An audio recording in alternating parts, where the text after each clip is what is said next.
I remember getting a phone call from my supervisor, and then I was in, my job was in business development. So I saw people. I went and fostered and created relationships and partnerships.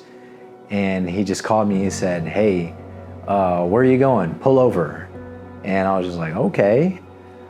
And he said, "I think this thing is more serious because, the third, I guess the third level, our director was like, don't go out, don't go anywhere, just stay put and just go home." When that happened, I just got a feeling, I'm like, I'm not gonna have this job too much longer because, 90% of the success was based on relationships and seeing people interacting. It was only a matter of time. And it was about 6 weeks into it where, we had our phones on us and our boss always told us to check our email. And then we got this email maybe at 9 a.m.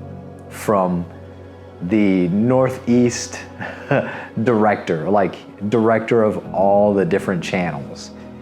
And I just knew it. I knew what was gonna happen. It made sense. And I text a couple coworkers, this is it. Like, they're gonna let us go. Why else would this guy wanna jump on a video call with the whole Northeast division? So we had the call, and they had a really nice way to preface, because of the pandemic and your safety and then the needs of the business, you don't have a job.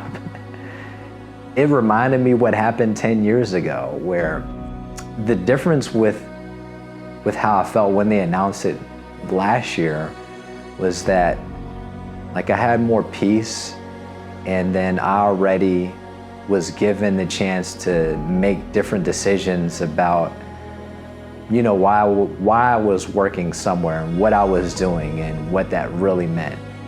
I'm not going to feel like my life ends because what I do in life ends. My life is at home with my kids. My life is connecting with my family. My life is finding the ways to still serve at church, online. So when it happened, I had to think, man, this has been 10 years of preparation from the first time it happened. It was like God was like, I just want you to know that, you're gonna be prepared because you're under my care. You're not under the care of your employer.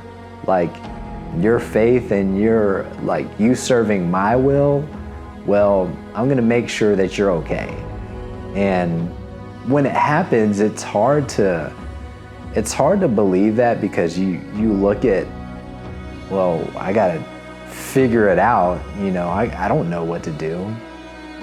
But when it first happens, it's not easy, but I just had more peace because it was less about my ability. It was more about his ability, his will. I first heard years ago, but I always hear it in my head, the exalted shall be humbled and the humbled shall be exalted. And I think of myself, I'm like, I need to humble myself because God will find a way where he's gonna humble me for his will. And it used to be me exalting myself for my will. And I think when I found less answers with what I could come up with and, prayed more, talked to friends, just seeking more wisdom than what I already had. I always came out with better answers. And times where I waited for the answer versus created the answer, that has been a difference maker too.